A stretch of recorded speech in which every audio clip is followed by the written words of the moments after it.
Rico Sedemafella, he flew the last flight to leave Indonesia's Palu airport before disaster struck. Le commandant Rweta Mafela était assis dans le cockpit du vol 622 par une soirée qui semblait ordinaire à Palu. Les passagers étaient installés, le ciel était d'une clarté limpide et tous les instruments fonctionnaient parfaitement. Pourtant, au sein de ce calme apparent, quelque chose d'inhabituel le traversa, une voix faible mais insistante résonna dans son esprit, comme un murmure qui n'appartenait à personne. Elle l'invitait, le suppliait presque, de partir immédiatement. Contre toutes les règles apprises durant des années d'entraînement, il suivit cette impulsion inexplicable. Quelques minutes plus tard, cette décision sauverait 148 vies. Mais qu'était-ce que cette voix, au juste ? Une pure intuition, ou quelque chose qui dépassait la logique humaine? Mafela n'était pas un novice. Il sillonnait le ciel indonésien depuis des années et connaissait chaque procédure sur le bout des doigts. Réputé pour sa discipline, il surveillait le moindre détail et s'écartait rarement du protocole. Pourtant, ce soir de septembre, quelque chose brisa la confiance qu'il avait toujours entouré. Assis à sa place, il ressentait une agitation inexplicable. Ce n'était pas la faute du temps, les étoiles brillaient de mille feux. Même les instruments ne présentaient aucune anomalie. Pourtant, au fond de lui, une voix intérieure répétait avec insistance. Partez maintenant. Tout pilote sait que la sécurité repose sur la précision. Anticiper le décollage sans raison est considéré comme de l'inconscience. Mais ce sentiment ne le rassurait pas. Il regarda sa montre, écouta le ronronnement constant des moteurs et comprit qu'il ne pouvait plus ignorer cet instinct. Et elle se tourna vers l'équipage et donna un ordre inattendu. Demandez immédiatement l'autorisation de décollage, 3 minutes plus tôt que prévu. Les copilotes échangèrent un regard perplexe, mais le calme déterminé du commandant les convainquit. Lorsqu'il contacta la tour de contrôle, le jeune contrôleur aérien, Antonius Gunawan, perçut aussitôt la tension dans la voix du commandant. Ce n'était pas la demande calme et formelle habituelle d'un pilote expérimenté. Et il y avait quelque chose de différent dans la voix du capitaine, une gravité qui dépassait la simple impatience. Bien qu'un départ anticipé fût inhabituel, Antonius Gunawan ne posa pas de questions. Il répondit fermement, Batik 6 2023, autorisé au décollage.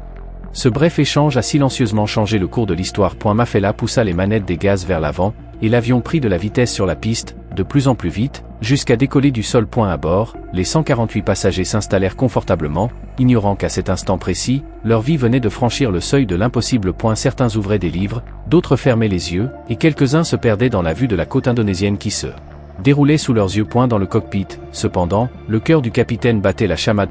Et elle ressentait encore ce mélange de peur et de soulagement, comme si une force invisible l'avait forcé à agir. L'impulsion mystérieuse n'avait pas disparu, mais elle apportait désormais la paix de celui qui a écouté au bon moment. Avec le temps, Mafela décrira ce moment comme l'un des plus inexplicables de sa carrière. Aucune alarme, aucun dysfonctionnement, aucune logique apparente. Juste une petite voix intérieure qui disait de ne pas attendre. Et cette voix traçait la ligne invisible entre la vie et la mort. Pour ceux qui étaient assis à l'arrière, le décollage s'est déroulé en douceur. Pour ceux qui étaient aux commandes, ce fut une leçon inoubliable sur la façon dont l'instinct peut pressentir ce que la raison ignore. Mais ce qui allait se produire sur le terrain, quelques minutes plus tard, allait prouver qu'il ne s'agissait pas d'une superstition. À mesure que l'avion prenait de l'altitude et que les feux de piste s'étiraient en traînées lumineuses, les moteurs du Boeing AE320 rugissaient de plus en plus fort. À ce moment-là, le capitaine sentit sa poitrine s'alléger, comme si un poids invisible l'avait enfin quitté. Pour la première fois de la journée, il prit une profonde inspiration, certain que le danger qui le menaçait avait disparu. À bord, la scène était tout à fait normale. Ceinture de sécurité bouclée, encas ouverts, certaines personnes déjà assoupies au bruit constant des moteurs. Personne n'aurait pu imaginer qu'ils venaient d'éviter une tragédie. 3 minutes seulement après le décollage, le sol sous leurs pieds se rebella avec fureur. À 6h05, un séisme de magnitude 7,5 a frappé Palu. Le sol se tordit comme un géant qui se lève, déchirant les rues et réduisant les bâtiments en miettes. Jusqu'à leur fondation. Et la piste d'où venait de décoller le vol 622 s'est fissurée, s'ouvrant en fissures aussi profondes que du verre brisé. Et la tour de contrôle de 4 étages oscillait dangereusement, menaçant de s'effondrer à tout moment. Pour ceux qui étaient restés à l'aéroport, il n'y avait plus aucun refuge sur dans le ciel. Cependant, les passagers continuaient à regarder par les fenêtres la côte illuminée par le coucher du soleil, sans se douter que cette même ligne de terre se déformé sous la force des ondes sismiques. Le capitaine a tenté de contacter la tour, mais la radio n'a répondu que par le silence. Ils ont réessayé, mais il n'y a eu aucune réponse. Ce n'était pas une panne technique, mais un chaos total. Les contrôleurs aériens fuyaient tandis que le bâtiment s'effondrait autour d'eux. La distance entre le salut et la tragédie se mesurait en quelques minutes. Et si l'avion était resté sur la piste, le séisme l'aurait frappé avant qu'il ne puisse décoller. L'asphalte se serait fissuré sous le train d'atterrissage, piégeant l'avion dans un piège mortel. Avec 148 personnes à bord, les conséquences auraient été inimaginables. Au contraire, cette décision instinctive d'anticiper le décollage les avait mis hors de portée de la catastrophe, juste au moment où la Terre se soulevait violemment. Ce n'est que plus tard que l'on comprendrait à quel point ces 3 minutes avaient été cruciales. Mais même dans le cockpit, Mafela ressentait l'ampleur de ce qui se passait en dessous de lui. Et elle ne trouvait pas les mots, juste une boule dans l'estomac tandis qu'il fixait l'horizon. Il savait qu'il avait échappé de justesse à la mort, mais il ne pouvait pas encore imaginer le second danger que le tremblement de terre avait réveillé. Car en Indonésie, le long des côtes, la terre tremble rarement seule, souvent c'est la mer qui réagit. Depuis le cockpit, le monde en contrebas semblait se désintégrer au ralenti. À travers la vitre, le capitaine vit l'océan se mouvoir d'une manière qu'aucun manuel de vol ne pouvait expliquer. Des grands cercles d'eau s'élargissaient, se propageant comme des vagues après qu'une pierre a été jetée dans un étang, sauf que ces vagues se transformaient en murs liquides. Au début, il crut qu'il s'agissait de reflets de lumière, mais quelques instants plus tard, il comprit qu'il s'agissait de véritables vagues, hautes et puissantes, qui s'avançaient vers le rivage avec une force dévastatrice. Et la mer, jadis calme, était en train de construire quelque chose de monstrueux, une force prête à dévorer tout ce qu'elle trouvait.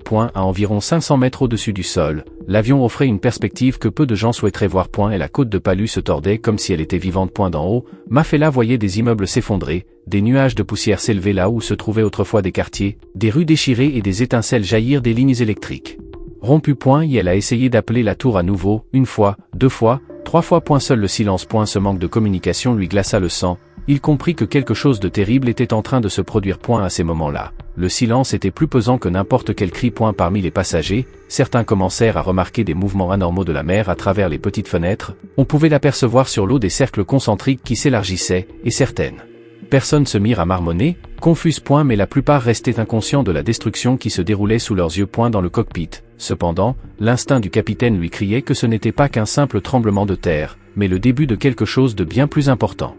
La mer avait absorbé le choc du tremblement de terre et réagissait maintenant avec sa force la plus terrible. Un tsunami. Le capitaine serra davantage la manette des gaz, maintenant une montée régulière, comme si l'altitude suffisait à éloigner l'avion du chaos qui dévorait la terre. Chaque seconde de vol semblait s'étirer. Il savait que ses passagers étaient en sécurité pour le moment, mais sur le terrain, des milliers de personnes étaient confrontées à l'impossible. Palu, une ville de plus de 300 000 habitants, se trouvait directement sur le passage des eaux montantes. D'en haut, le capitaine pouvait déjà distinguer des formes sombres se dirigeant vers la côte, des vagues se courbant et se repliant sur elles-mêmes à mesure qu'elles gagnaient en force. Ils n'ont pas couru en ligne droite. Ils ont décrit des arcs de cercle, enveloppant la baie avec une précision mortelle. Et la configuration naturelle de la côte agissait comme un entonnoir, concentrant la fureur marine au cœur d'eux. La ville. Mafela décrira plus tard cette scène comme un cauchemar éveillé, une réalité qu'aucun esprit ne pouvait accepter. Et elle ne pouvait rien faire pour l'arrêter, et pourtant il ne pouvait pas détourner le regard. Et sa mission était de guider l'avion vers le nord, mais son attention restait rivée sur la destruction qui se déroulait en contrebas. Et elle savait que le silence radio n'était pas dû à un dysfonctionnement. Là, dans cette tour tremblante, quelqu'un était encore à sa place, s'accrochant à son devoir alors que tout s'effondrait. La question n'était plus de savoir si Palu avait été touché, mais combien de temps on pouvait survivre à l'intérieur de cette ville en ruine. Et tandis que l'avion prenait de l'altitude pour atteindre des cieux plus sûrs, une autre histoire se dessinait au sol, une histoire de courage et de sacrifice dans une tour qui s'effondrait. À l'intérieur de la tour de contrôle de l'aéroport de Palu, c'était le chaos. Et la force du séisme secoua l'immeuble de 4 étages comme s'il était serré dans la main d'un géant. Les dalles du plafond sont tombées comme une pluie battante, le verre a explosé et les ordinateurs se sont effondrés sur le sol. Les contrôleurs aériens, qui quelques instants auparavant coordonnaient les décollages et les atterrissages, se retrouvèrent soudain à lutter pour leur survie. Ils ramassèrent ce qu'ils purent et coururent vers les escaliers, cherchant désespérément une issue avant que la tour ne s'effondre complètement. Et la peur remplaça l'ordre, et dans cette fuite, chaque seconde comptait comme une éternité. À eu cœur de ce tourbillon chaotique, entre les sirènes et les fissures qui traversaient les murs, un jeune homme de 21 ans restait immobile, Antonius Gunawan. C'est lui, quelques minutes auparavant, qui avait autorisé le décollage du vol 6-2023. Alors que le bâtiment tremblait et que ses collègues leur criaient de fuir, il choisit de rester. Sort immédiatement, la tour s'effondre. Lui crièrent-ils. Mais Antonius ne bougea pas. Le signal de l'avion était toujours visible sur l'écran radar. Il n'avait pas encore quitté son espace aérien. Et elle savait que si quelque chose tournait mal pendant les premières minutes de vol, l'équipage aurait besoin d'instructions, et il était le seul à pouvoir les lui fournir. Le devoir a remplacé la peur, la responsabilité a triomphé de l'instinct de survie. Autour de lui, la tour gémissait sous la pression du tremblement de terre. La poussière emplissait l'air et lui brûlait les poumons. Pourtant, Antonius continuait de fixer l'écran, répétant mentalement l'altitude et le cap comme un mantra. Pour quelqu'un qui l'aurait observé de l'extérieur, cela aurait pu paraître insensé, Mais pour lui, il s'agissait simplement d'une loyauté absolue envers son devoir. Depuis son enfance, il rêvait de ce métier, piloter des avions dans le ciel et veiller à ce que chacun arrive à bon port. En ce moment, le plus sombre de sa jeune carrière, il n'était pas prêt à renoncer à son rêve. Les secondes devinrent éternelles. Les secousses s'intensifièrent, les poutres métalliques vibrèrent comme des cordes tendues, et à l'extérieur, l'asphalte s'ouvrit, engloutissant les véhicules comme des jouets. Ce n'est que lorsque l'avion a disparu des écrans radars qu'Antonius s'est autorisé à détourner le regard du moniteur. C'est alors qu'il comprit le prix de son choix. Et la cage d'escalier s'était effondrée, des débris bloquaient toutes les issues et la tour oscillait dangereusement, le laissant piéger 4 étages au-dessus du sol. Dans le silence qui suivit, il comprit pleinement ce qu'il avait fait. Il avait assuré la sécurité de 148 personnes qu'il ne connaîtrait jamais. Mais il avait mis sa propre vie en danger. Malgré tout, il n'a pas perdu son calme. Des témoins ont déclaré qu'il a continué à chercher une issue, avec lucidité et courage, jusqu'au dernier moment possible. Ce jeune homme, seul dans une tour qui s'effondrait, est devenu la frontière invisible entre la vie et la mort pour ceux qui se trouvaient à bord du vol 62231. Mais la question demeurait, qu'adviendrait-il d'Antonius Gunawan lorsque la tour succomberait finalement à la puissance du tremblement de terre? Lorsque le signal de l'avion disparut enfin de l'écran, Antonius se retourna et constata la réalité. Il n'y avait aucune issue. Les escaliers étaient réduits en ruines, les portes scellées par des blocs de béton, et chaque secousse faisait vibrer la tour comme un navire dans la tempête. Il avait fait son devoir, mais le prix à payer était l'isolement, suspendu au-dessus d'un monde en ruine. Là-bas, l'écho des sirènes et des cris se mêlait au grondement de la terre, tandis que le ciel au-dessus de Palu restait un témoin silencieux d'un acte de pur courage. À l'intérieur de la tour, il ne restait plus que de la poussière, des éclats de verre et le bruit assourdissant du béton qui craque. Les équipes de secours tentaient désespérément de le rejoindre. Certains ouvriers ont tenté d'escalader les vestiges du bâtiment, mais les secousses constantes rendaient chaque pas mortel. Toutes les quelques minutes, une nouvelle secousse les obligeait à battre en retraite. Mais personne n'abandonnait. Ils étaient déterminés à ne pas abandonner ce jeune contrôleur. Après des heures d'efforts, ils ont finalement réussi à le retrouver et à le sortir des décombres. Son corps était broyé, son uniforme déchiré, du sang s'accumulait sous lui. Mais il respirait encore. Et elle était vivant, de justesse. Et la mission a changé. Il ne s'agissait plus de l'extraire, mais de le maintenir en vie suffisamment longtemps pour qu'il puisse atteindre un hôpital. Aux urgences les plus proches, les médecins étaient confrontés à une situation d'urgence sans précédent. Des centaines de victimes du tremblement de terre remplissaient les couloirs, beaucoup souffrant de fractures ou de profondes blessures. Mais l'état d'Antonius était de loin le plus grave. Et elle souffrait d'une hémorragie interne qu'il était impossible d'arrêter avec les moyens limités dont on disposait. Ses poumons étaient endommagés et son corps présentait des signes de traumatisme généralisé. Le personnel a tout mis en œuvre, utilisant toutes les ressources disponibles pour le stabiliser, pendant qu'un transfert par hélicoptère vers un établissement mieux équipé était organisé.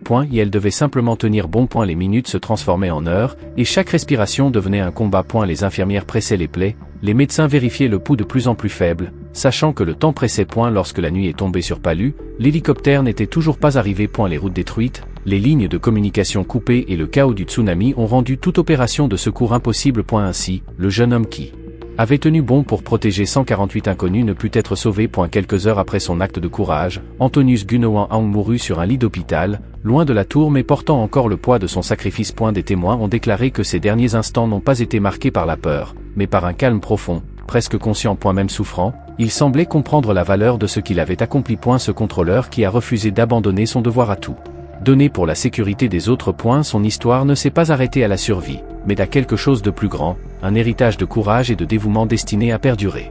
Pendant ce temps, dans le ciel au-dessus du lieu de la catastrophe, la cabine du vol 622-231 restait sereine, presque irréelle. Les passagers se détendaient, bavardant ou se laissant bercer par le ronronnement régulier des moteurs. Certains enfants riaient en regardant des dessins animés sur les téléphones de leurs parents, d'autres admiraient le coucher de soleil sur l'archipel indonésien. Aucun d'eux ne savait que 3 minutes seulement les séparaient d'une tragédie certaine. Pour eux, il s'agissait simplement d'un vol de routine, d'une simple correspondance entre les îles. Le capitaine Mafela, cependant, ne parvenait pas à se débarrasser d'une lourdeur dans sa poitrine. Et elle a tenté à plusieurs reprises de contacter la tour de contrôle de Palu, mais chaque appel s'est soldé par un silence. Et ce silence, ce temps-là, n'avait rien de technique, il portait la marque de la perte, et d'un sacrifice que personne à bord ne pouvait encore imaginer. L'absence de voix à l'autre bout du fil radio plongea le cockpit dans un silence pesant. Malgré le malaise, le capitaine Mafela resta calme, guidant l'avion vers le nord sans laisser transparaître la moindre inquiétude auprès de l'équipage ou des passagers. Leur rôle était de rester ferme même lorsque le monde s'écroulait sous leurs pieds. À l'approche de Makassar, l'équipe a suivi les procédures avec le même professionnalisme qu'à l'accoutumée. Les roues ont touché la piste en douceur et une salve d'applaudissements spontanés s'est élevée parmi les passagers, reconnaissant de l'atterrissage en toute sécurité. Nombreux furent ceux qui saisirent leur téléphone prêts à envoyer des SMS à leur famille ou à partager des photos de leur voyage, ignorant la tragédie qui venait de ravager Palu. Ils ont récupéré leurs bagages, traversé le terminal et sont sortis respirer l'air frais, sans se douter de ce qui s'était passé après le décollage. Et la vérité n'a éclaté que plus tard, lorsque le capitaine a allumé le téléphone. Les notifications s'accumulaient, les reportages diffusaient des images de la destruction. La piste arrachée, la tour qui oscillait et des vagues géantes qui s'écrasaient dans la baie. Son cœur se serra lorsqu'il rassembla les pièces du puzzle. Ce silence à la radio n'était pas un défaut. C'était le bruit de gens qui se battaient pour leur vie. Et celui d'un jeune homme qui avait choisi de rester à sa place jusqu'au dernier moment. Et la réalisation le frappa comme un coup de poing. Leur voyage en toute sécurité avait été payé au prix d'un sacrifice que personne à bord ne verrait jamais. Dans les jours qui suivirent, le nom d'Antonius Gunawang commença à se répandre, apparaissant dans les gros titres des journaux relatant le courage d'un chef d'orchestre de 21 ans qui avait refusé de fuir. Certains passagers ont avoué avoir été choqués de découvrir à quel point ils avaient frôlé la mort, d'autres ont dit éprouver une profonde gratitude envers l'étranger qui avait choisi le devoir plutôt que son salut personnel. Ce qui n'était qu'un vol ordinaire s'est trouvé à jamais lié à une histoire d'héroïsme et de perte. Les passagers du vol 62231 ont continué leur vie, ignorant le prix payé pour leur sécurité. Ils retournèrent auprès de leurs familles, à leurs emplois, à leur vie quotidienne, tandis que le jeune homme qui leur avait ouvert la voie vers les cieux ne revint jamais chez lui. Son sacrifice a laissé une question en suspens: comment un pays doit-il se souvenir de quelqu'un qui a tout donné pour des gens qui ne connaîtront jamais son nom? Dans les jours qui suivirent, le nom d'Antonius se répandit bien au-delà de l'aéroport de Palu, alors détruit. Ses funérailles devinrent un événement national, un mélange de chagrin et de fierté. Des soldats portaient le cercueil recouvert du drapeau indonésien rouge et blanc, tandis que des milliers de personnes se rassemblaient dans les rues pour rendre hommage aux défunts. Dans un pays ravagé par les tremblements de terre et les tsunamis, son histoire est devenue un symbole d'espoir, la preuve que le courage peut briller même dans les heures les plus sombres. À seulement 21 ans, Aung est devenu quelque chose de plus grand que sa propre VIE. Et elle ne commandait pas d'armée, il ne détenait aucun pouvoir. Mais sa décision prise à un moment critique a sauvé plus de vies qu'il n'aurait jamais pu l'imaginer. Les médias l'ont appelé le gardien des succès, le gouvernement l'a proclamé héros national. Et la valeur de son geste ne se mesurait pas en médailles ni en grades, mais aux 148 âmes qui ont pu fouler à nouveau la terre ferme grâce à sa fermeté. L'aéroport de Palu a été reconstruit, et aujourd'hui, à l'intérieur de ces nouveaux murs, se dresse un mémorial dédié à Aung et aux victimes de cette journée tragique. Pour chaque pilote et passager qui transite par cet endroit, c'est un rappel silencieux du jeune contrôleur qui a choisi le devoir plutôt que la fuite. Son histoire continue d'être racontée dans les écoles d'aviation, où les instructeurs nous rappellent que la véritable responsabilité pèse plus lourd que la peur elle-même. L'héritage d'Antonius Gunawang n'est pas seulement celui d'une tragédie, mais aussi celui des valeurs qu'il incarnait. Et elle a démontré que le courage n'a pas d'âge et que le dévouement à une tâche, même face à la mort, peut inspirer toute une nation. Son nom est entré dans l'histoire indonésienne non pas grâce à la gloire ou à la richesse, mais parce qu'il a tout donné pour des inconnus qu'il ne rencontrerait jamais. À U final, sa vie nous a enseigné une leçon qui va bien au-delà de l'aviation. Le véritable héroïsme est souvent silencieux, invisible et né d'un choix simple: faire passer les autres avant soi. Pourtant, son histoire ne s'arrête pas là, car chaque acte de sacrifice soulève une autre question pour ceux qui restent. Comment mesurer la valeur d'une vie donnée pour les autres? Et comment les générations futures devraient-elles préserver ça? Mémoire, l'histoire du vol 62231 nous rappelle que le véritable courage ne se manifeste pas toujours en grande pompe. Elle réside souvent dans des décisions prises en silence, sous une pression que seuls ceux qui la subissent peuvent comprendre. Le capitaine Mafela a suivi un instinct qu'il ne pouvait expliquer. Et Antonius Gunawang resta ferme jusqu'à son dernier souffle, prouvant ainsi que la responsabilité peut vaincre la peur. Leurs actions ont permis de sauver 148 vies et ont laissé un héritage qui continue d'inspirer le monde aujourd'hui. Selon vous, qu'est-ce qui définit le véritable courage en temps de crise? N'hésitez pas à nous faire part de vos commentaires ci-dessous, et si cette histoire vous a touché, abonnez-vous à la chaîne pour découvrir d'autres histoires méconnues qui méritent d'être racontées.